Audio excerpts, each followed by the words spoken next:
Efésios 1, a partir do versículo 1.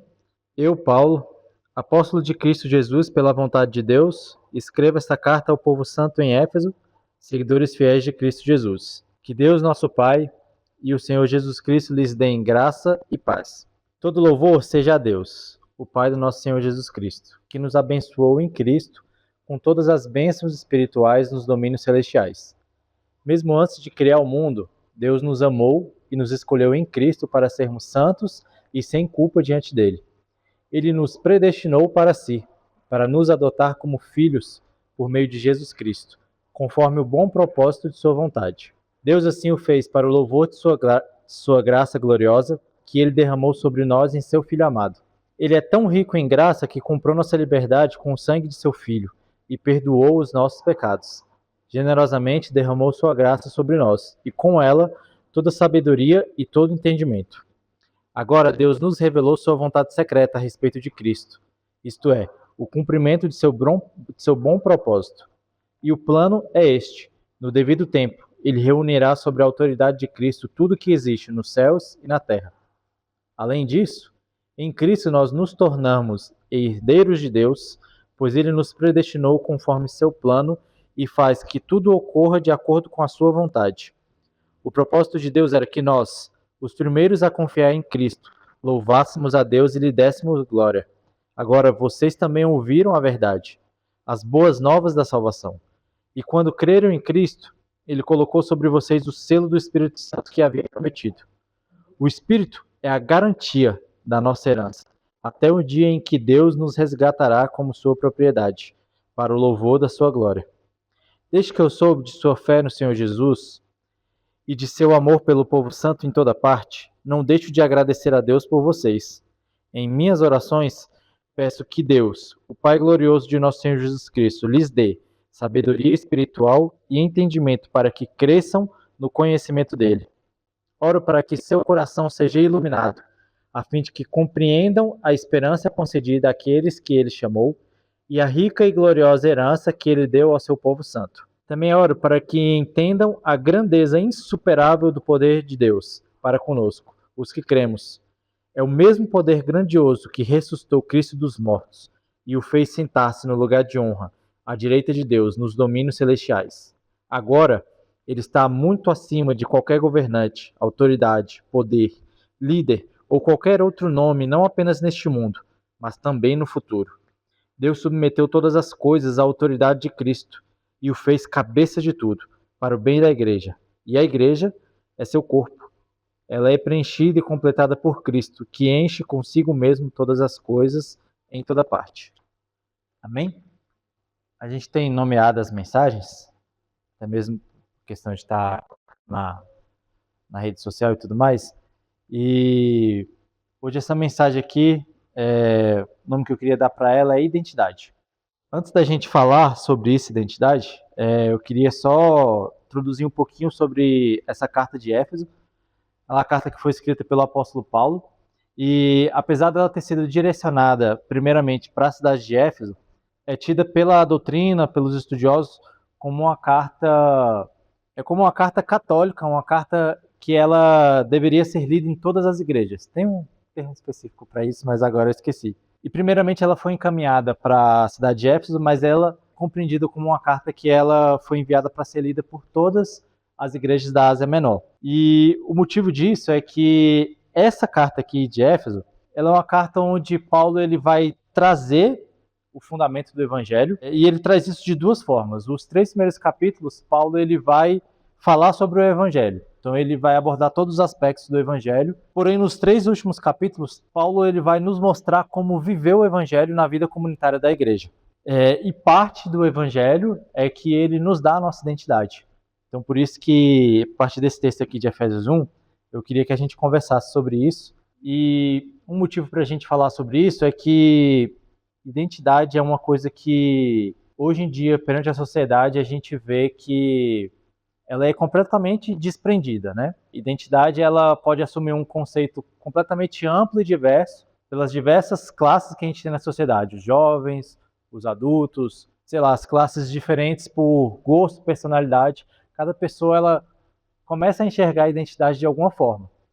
E se a gente parar para reparar, o que a gente vê muito na sociedade hoje, que as pessoas elas normalmente atribuem identidade com aquilo que elas fazem, né? Então, quando a gente vê alguém se apresentando ou em algum campo de conversa a gente vê as pessoas perguntam assim, quem é você?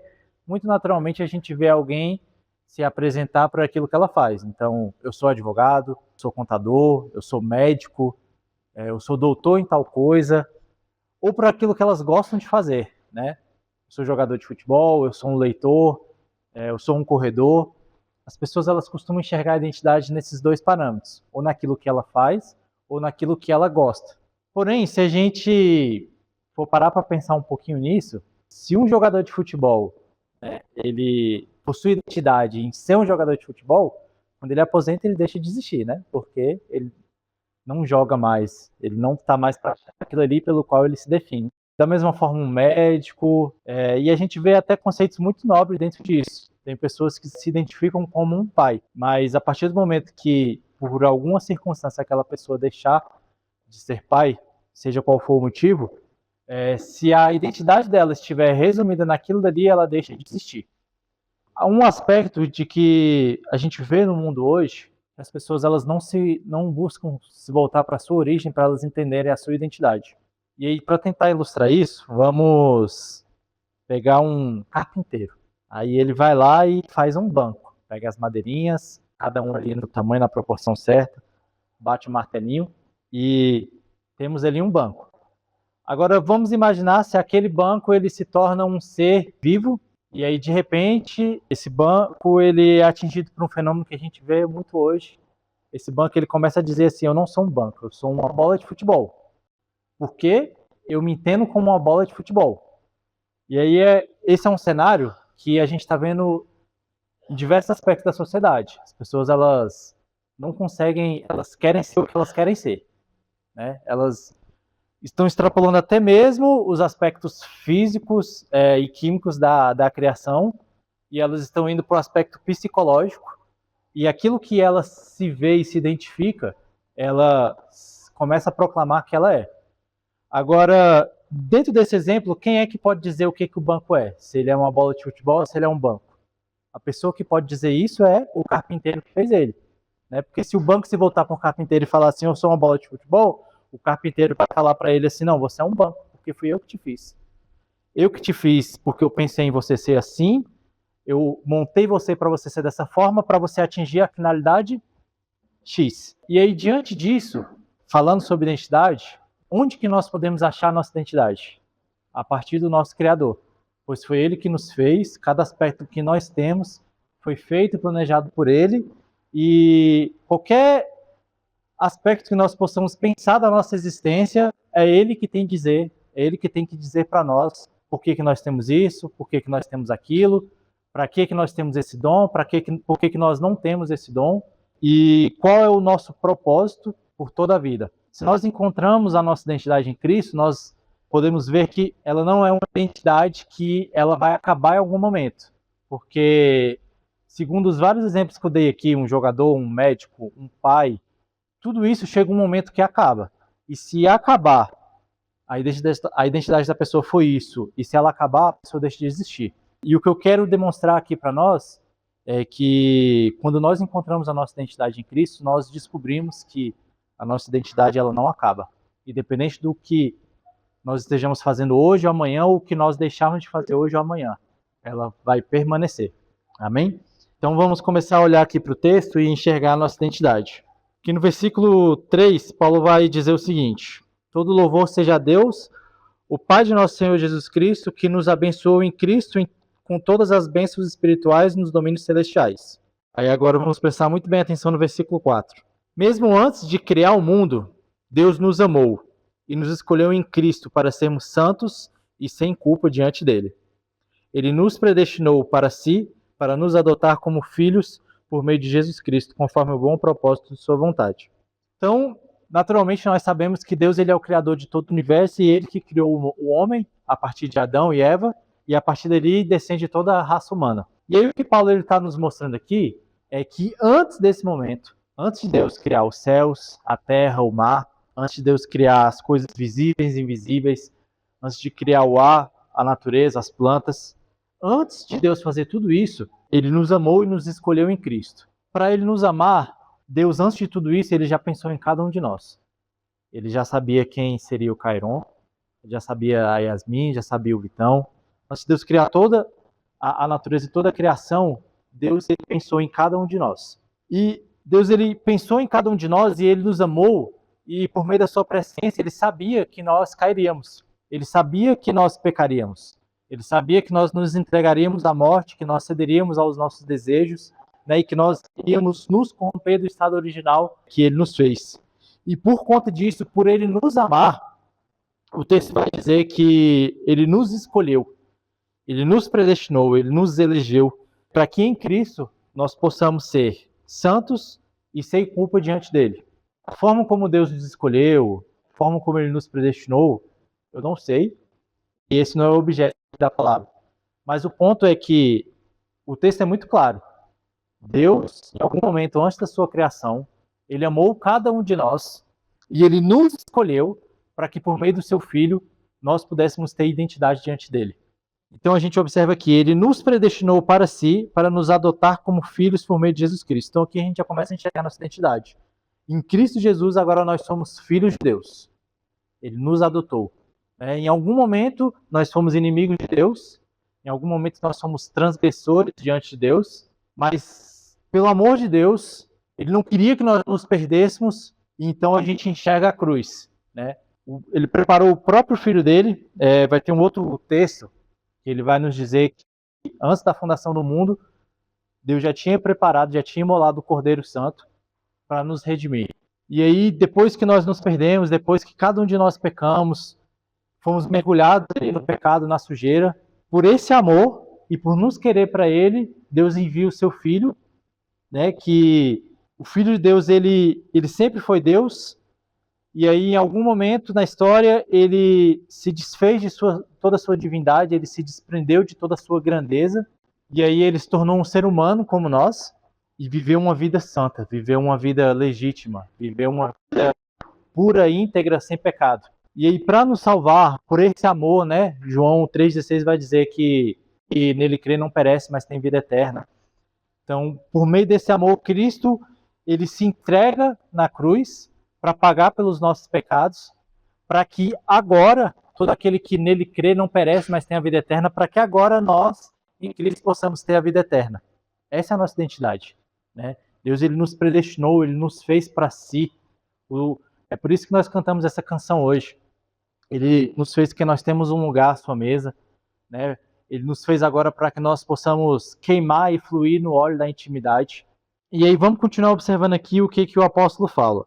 Ele é tão rico em graça que ele comprou nossa liberdade com o sangue de seu Filho e perdoou nossos pecados. Generosamente derramou sua graça sobre nós e com ela toda sabedoria e todo entendimento. Então aqui eu queria que a gente observasse que, além de nós sermos filhos, por meio do sacrifício de Deus, o texto aqui ele já nos falou de alguns aspectos que nós temos, que nos é acessível, que nós possuímos. A partir do versículo 3 ele vai dizer que Deus nos abençoou em Cristo com todas as bênçãos espirituais nos domínios celestiais. Então, ou seja, nós já somos possuidores de todas as bênçãos espirituais.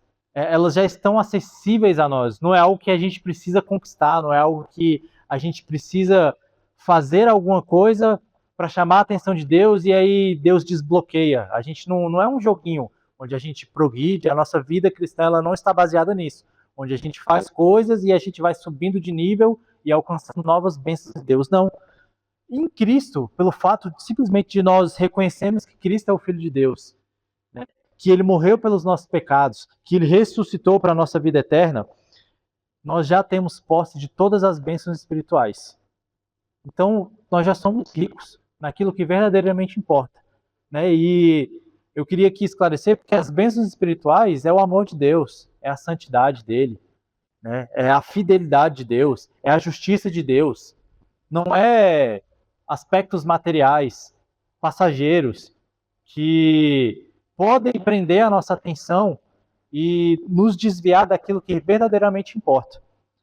Só que, além de nós já sermos possuidores de todas as bênçãos espirituais, por meio da graça de Deus, junto com a graça, já foi derramado sobre as nossas vidas toda a sabedoria e todo entendimento. E aí, o apóstolo ele continua, porque nós primeiro vamos acompanhar a narrativa. Primeiro ele nos fala que antes de Deus criar todas as coisas, ele escolheu cada um de nós. E eu quero firmar isso, né? Porque muitas vezes a gente pode começar a pensar que foi um acaso, que você chegou na igreja de alguma forma por um acaso, que em algum momento a gente começou a fazer aquilo ali, a gente começou a viver aquilo ali, mas se a gente se perde da nossa identidade, a gente começa a olhar para alguns elementos da nossa vida e a gente começa a achar que tudo é um erro. A gente começa a achar assim que tudo é uma fraude, né? Eu não sei vocês, mas algumas vezes eu não lembro se eu já verbalizei para Deus, mas na minha cabeça eu já cheguei para Deus e falei assim: Deus, tudo isso aqui que eu estou vivendo é uma fraude, é um fake. Porque a gente passa durante a nossa vida, durante a nossa jornada, por momentos difíceis, né? Por momentos de frieza, momentos de inconstância, momentos onde circunstâncias como se fosse um meteoro caindo e destruindo ali tudo aquilo que a gente tem como base. E a gente começa a se sentir perdido, né? E às vezes a gente se desvia, a gente peca, ou a gente esfria, a gente deixa de buscar Deus, e a gente começa a sentir que a gente não pertence mais a Deus. A gente começa a sentir que tudo aquilo que a gente está fazendo foi só uma fase, né? Tipo assim, já acabou. Tipo, foi bom enquanto durou, mas acabou. O que o texto está dizendo é que ele nos predestinou para sermos santos e indesculpáveis diante dele. Ele nos predestinou para uma vida eterna, para uma vida que não tem fim, para uma vida que não é definida pelas nossas atividades, sempre que sejam eclesiásticas. Uma vida que não é definida apenas por aqueles anos que eu orei mais firme, ou por aqueles meses que eu li bem a Bíblia, ou por aquela temporada que eu fui certinho para a igreja. Nenhum desses aspectos define a nossa identidade. O que define a nossa identidade é o nosso Criador e o sacrifício que ele fez por nós para que agora possa estar diante dele. E o motivo que muitas vezes a gente pensa isso é porque a gente começa de alguma forma a achar que o fato de nós termos acesso a Deus é por aquilo que nós fazemos e não por aquilo que ele fez. Mas o texto é muito claro aqui. Ele falou aqui, ele nos predestinou para si, para nos adotar como filhos por meio de Jesus Cristo. Toda a obra de Deus e a obra que envolve a nossa salvação e a nossa vida por meio de Jesus Cristo. Né? Nós podemos corresponder a essa obra, mas nós não podemos jamais substituir a obra de Deus.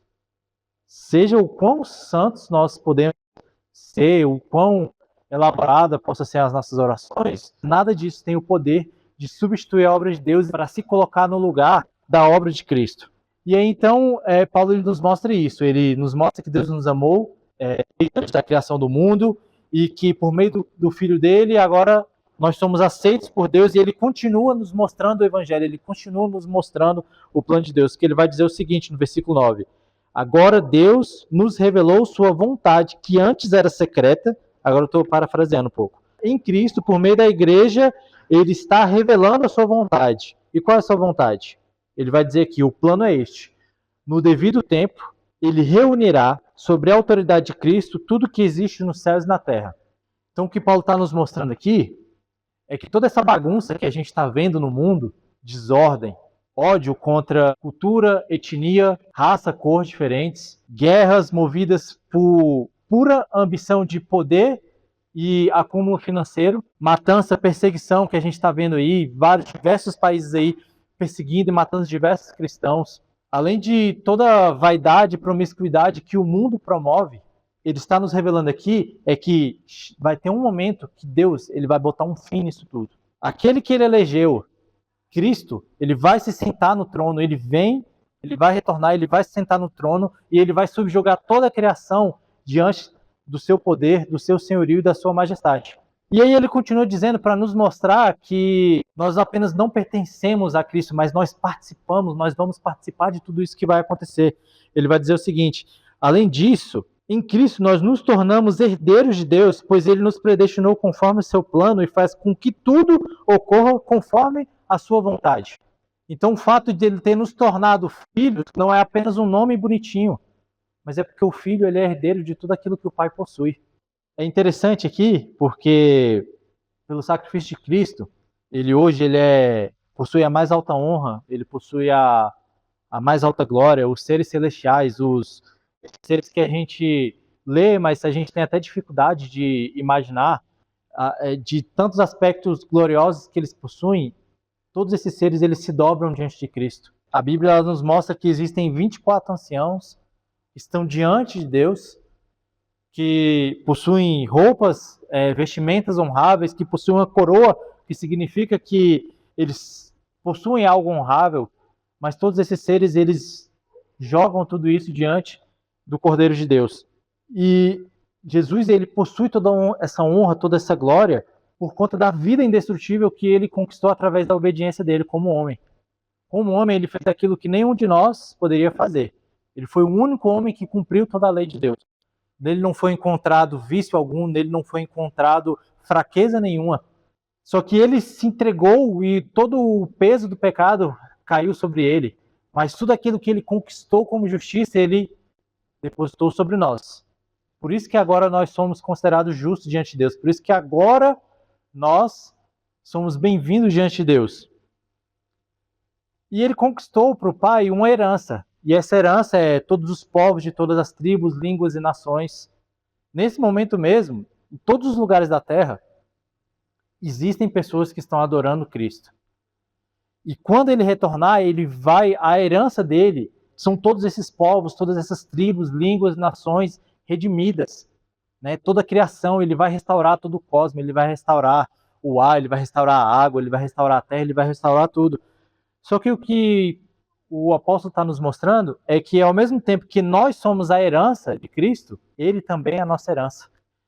E tudo aquilo que ele possui, ele compartilhou conosco, de modo que quando ele reunir todas essas coisas, nós não vamos apenas olhar, mas nós seremos herdeiros também, nós vamos participar, nós vamos ter parte nesse reino.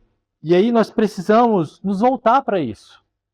E as coisas elas podem abalar a nossa identidade, mas nós precisamos nos voltar para o nosso Criador, entender qual é o nosso propósito, entender que a nossa vida não acaba quando nós perdemos o emprego, quando nós não conseguimos algo que nós queríamos muito, quando uma dificuldade nos aflige. Tudo isso aqui que Deus ele nos promete, que está profetizado, ele continua existindo para nós. Então, ainda que nós percamos a nossa vida, nós vamos perder temporariamente aqui esse corpo, a nossa consciência, mas nesse grande dia, nós seremos ressuscitados, nós estaremos com Cristo. Eu vou prosseguir aqui no texto. O propósito de Deus era que nós, os primeiros a confiar em Cristo, louvássemos a Deus e lhe dessemos glória. Agora vocês também ouviram a verdade, as boas novas da salvação. E quando creram em Cristo, ele colocou sobre vocês o selo do Espírito Santo que havia prometido. O Espírito é a garantia de nossa herança, até o dia em que Deus nos resgatará como sua propriedade, para o louvor de sua glória. Então aqui o apóstolo está nos mostrando o seguinte, vocês foram iluminados, a graça foi derramada sobre vocês, só que além disso, Deus colocou um selo em vocês, uma garantia de que vocês serão redimidos, de que todo o processo que é necessário para até chegar esse dia, Deus está colocando o Espírito Santo em vocês para garantir que todos vocês serão aperfeiçoados. Como Cristo determinou, como aqui o texto já falou, que tudo que ele determinou, ele faz com que tudo ocorra para que aquilo ali aconteça de acordo com a sua vontade. E aí uma garantia, eu queria exemplificar aqui, vamos supor, quando uma pessoa vai no banco, chega lá e fala assim, eu quero que você me empreste 300 mil reais. Aí o banco fala assim, eu até tenho esses 300 mil reais. Como é que você vai me pagar? Eu vou te pagar aqui em 5 anos. Aí o banco, beleza, eu tenho esses 300 mil reais, eu quero te emprestar, mas como que eu sei que você vai me pagar? Aí uma pessoa vai lá e fala assim, toma aqui o meu apartamento como hipoteca. Ele vale 300 mil reais. Se eu não te pagar, o meu apartamento vai se tornar seu. E você não vai ter esse prejuízo. E o que o texto está nos dizendo é que Deus fez justamente isso conosco. Nós não temos a capacidade de perseverar, de continuar vivendo esse processo pela nossa força e pela nossa vontade. Mas Deus colocou um selo, eu estou colocando algo em vocês aqui, que independente de você não ter força, Ele vai continuar operando em você. Ele vai continuar te guiando para mim.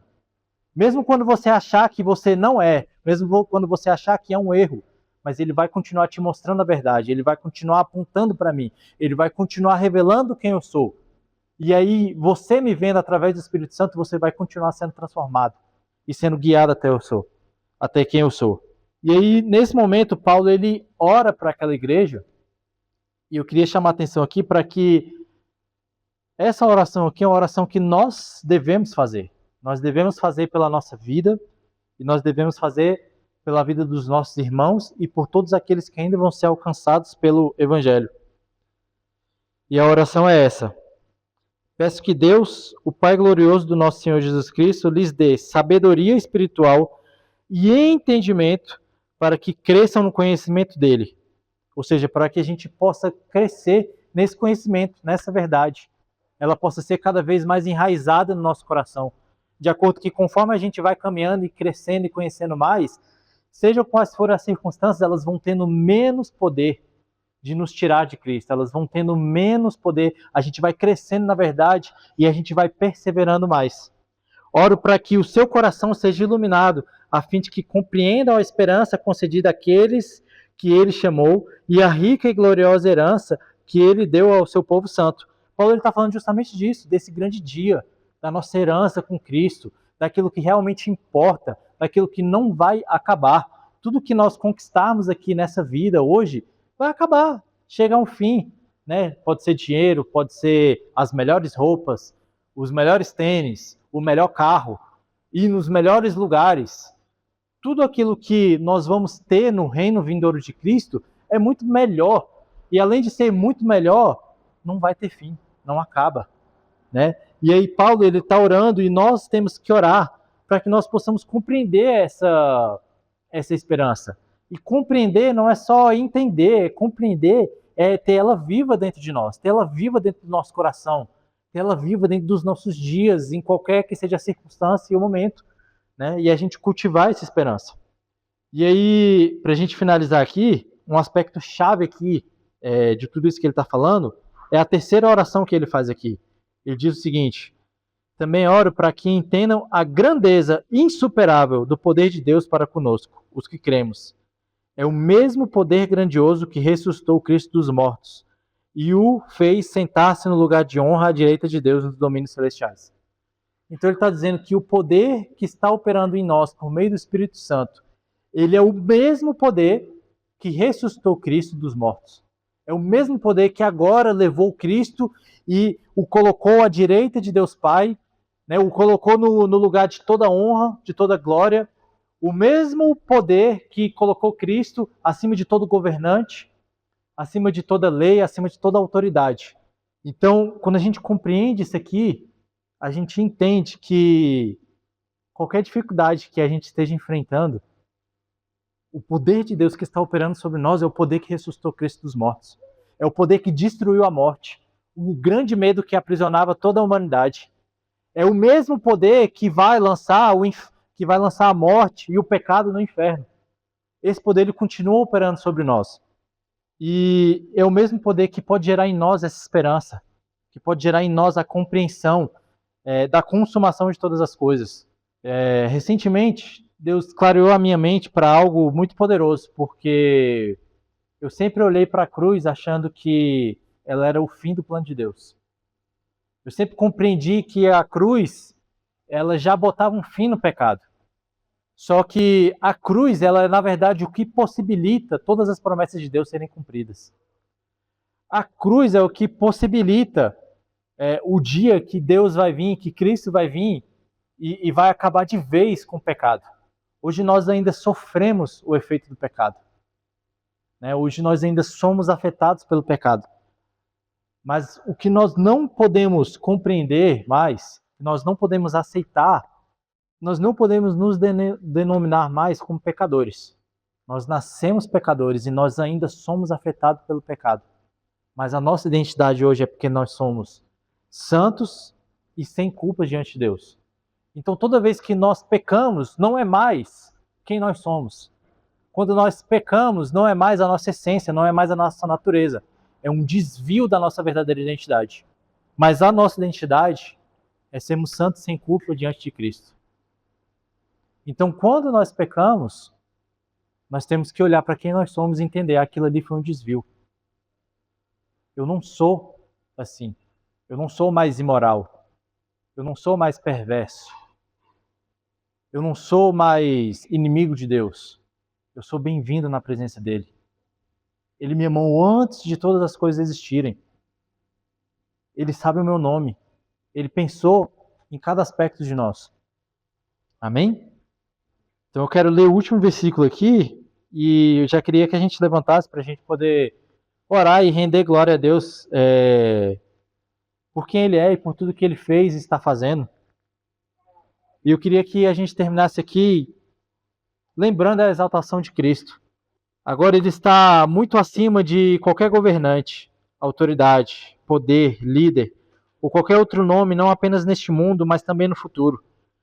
Deus submeteu todas as coisas à autoridade de Cristo e o fez cabeça de tudo para o bem da igreja. E a igreja é seu corpo. Ela é preenchida, mesmo quando ela está fria, mesmo quando ela está passando por dificuldades, mesmo quando ela está com desânimo, mas ela é preenchida e completada por Cristo, que enche consigo mesmo todas as coisas em toda parte. Vamos fechar os nossos olhos? Senhor, nós te agradecemos, Pai, por esse dia. Te agradecemos por estarmos aqui todos deparados aqui agora, Pai, com o seu Evangelho. Te agradecemos porque é o Senhor, Pai, que nos criou. É o Senhor que nos fez, Pai. É o Senhor único que tem direito, Pai, que tem legitimidade para dizer quem nós somos, para dizer qual é o nosso propósito, qual é o nosso destino, Deus. E nós te pedimos aqui agora, Senhor, Deus, que o Senhor possa nos fazer crescer em entendimento e sabedoria, que nós possamos, Pai, crescer na sua verdade, que nós possamos acessar todas as bênçãos espirituais, Deus, que nós possamos compreender a verdade, ela só é uma, Deus, e a verdade é o teu Evangelho, a verdade é quem tu és, Senhor. Que não nos esqueçamos, Deus, que aquele que começou a boa obra em nós é completamente fiel e é eternamente capaz de concluí-la em nós. Que o Senhor possa nos perseverar aqui em comunhão, Deus, nos dando força, Deus, para amarmos os nossos irmãos como o Senhor nos ama. E quando vermos, Pai, algum irmão, alguma irmã, Senhor, que está se esquecendo da sua identidade, que o Senhor possa nos habilitar e nos encher da sua verdade, para que possamos lembrar uns aos outros quem nós somos, Deus. Que não haja mais acusação sobre nós, Deus, porque o teu sangue está sobre nós. Se o Senhor, Deus, é por nós, porque o Senhor morreu por nós, o Senhor nos comprou para Cristo, quem é que pode se opor, Deus, ao seu sacrifício? Quem é que pode se opor ao seu poder e querer colocar uma outra identidade em nós, Deus? E querer fazer acusações contra nós, Deus? Ah, Senhor, que nós possamos nos arrepender aqui agora quando nós mesmos tomamos essa posição e nós ficamos dizendo para nós quem nós éramos. Nós não temos esse direito, Senhor. Somente o Senhor tem esse direito, Deus. Somente o Senhor tem essa legitimidade. Que possamos estar completamente preenchidos, Deus, por essa verdade, Deus. E possamos continuar perseverando, Pai, o Teu Espírito que é a garantia, Deus, da nossa salvação, da nossa transformação. Continue a nos revelar quem Tu és, Deus. Continue a nos mostrar, Senhor, tudo que o Senhor já mudou em nós, Pai. E nos dá um vislumbre, Deus, de que um dia nós seremos totalmente perfeitos em Ti, Senhor. Assim nós oramos e Te agradecemos, Senhor. Em nome de Jesus. Amém.